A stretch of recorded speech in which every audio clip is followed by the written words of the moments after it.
Здравейте!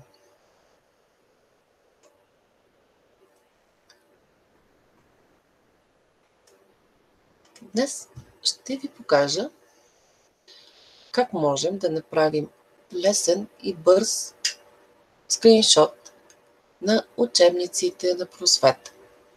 Предполагам, че по този начин могат да се свалят за ползване офлайн, като файлове на нашите компютри и разбира се всички останали учебници.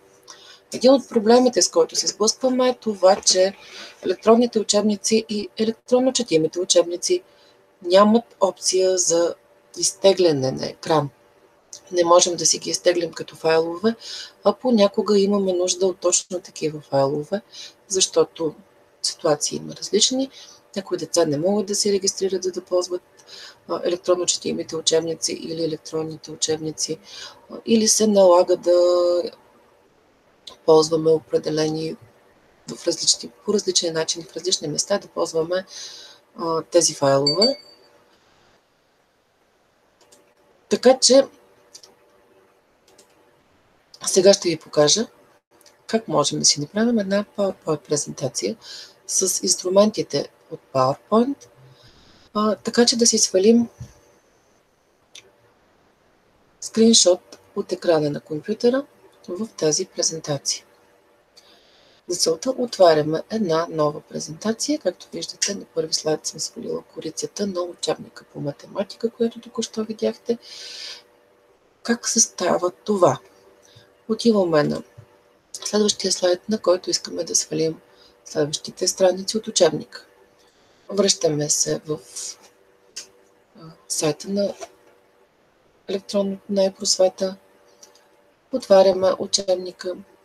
Това, което виждаме, е следващата страница на учебника. Връщаме се в презентацията.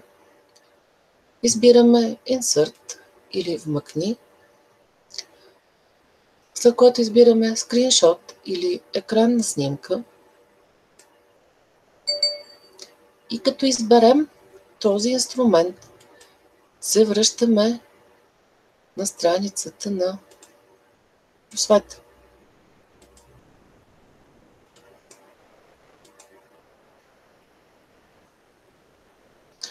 Тя се замъглява и да се появява едно кръстче. Поставяме кръстчето там, където искаме да отбележим онзи отрязък, който ще ни трябва. Провлачваме го до края, така че всъщност да влезе в този отрязък самия учебник. И когато пуснем бутона на мишката, това, което сме отбелязали, се появява на нашия слайд. Отиваме на следващия слайд. Отново отиваме в сайта, отваряме следващата страница. Когато тя е заредена на компютъра, влизаме в Insert, избираме Screenshot, Screen Clipping, поставяме курсора в горната част, издърпваме и пускаме. Когато пуснем, както виждате, въпросната страница вече е част от нашата презентация. Когато вече имаме тази страница качена в нашата PowerPoint презентация, можем да хванем, да поставим курсора в горното ъгълче, да хванем и да издърпаме леко, така че да увеличим страницата и тя да вземе колкото може по-голямо място в нашия слайд. Повтарям още веднъж, за да се видят основните действия. С курсора отивам на слайд номер 4. В долната част на екрана кликвам върху отворения на екран с учебника по математика, който снимам. Отварям следващата страница, остилките вляво и дясно. Връщам се на презентацията, отивам на Insert, избирам Screenshot, избирам Screen Clipping, което ме връща автоматично на учебника, който съм отворила, на страницата, която съм отворила. Върху замъглената страница поставям курсора, ъгъла на страницата и започвам диагонално да издърпвам един правоъгълник, който да обхване цялата видима част от учебника. В момента, в който пусна бутона на мишката, тази страница вече е в съответния слайд на нашата презентация. Разбира се, ако се върнем в началото и си пуснем слайдшоу, можем да видим как изглежда нашата PowerPoint презентация с свалените страници от учебника. По този начин можем да свалим целия учебник, като в случая имаме снимки на всички страници на учебника. Как можем да ползваме тези снимки извън нашата PowerPoint презентация? Ако имаме нужда от файл, който да разпечатаме, можем просто да отворим съответния слайд, от менюто файл да изберем Print, след което да опишем колко копия на коя точно страница ни трябва. Значи в случая имаме, това е страница 3 от 6, избираме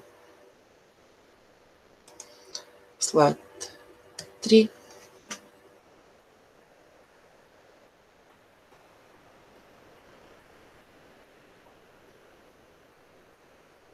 Избираме цветен вариант, можем да изберем. И този слайд в конкретния случай натискаме бутона Print и ние го принтираме, точно както използваме всъщност това във всеки друг документ.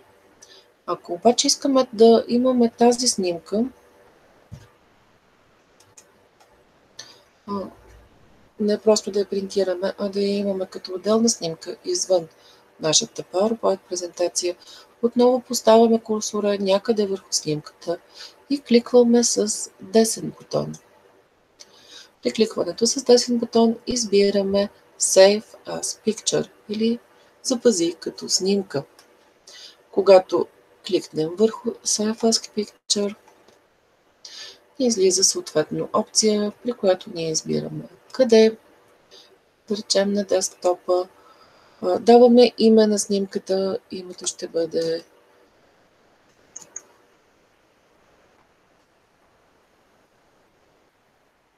измисля, да речем страница 4. Избираме разширението, например избираме JPEG като разширение и даваме Save. Когато направим това, нашата снимка на страници 4 и 5 от учебника по математика за 3 клас се е запазила като JPEG файл на десктопа на нашия компютър.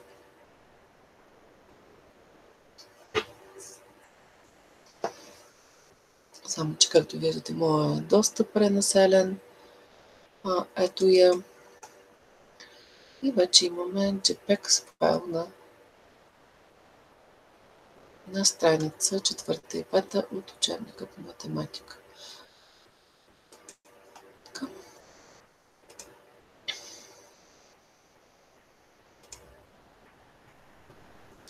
В случая надявам се, че това, което ви показах, ви е било полезно.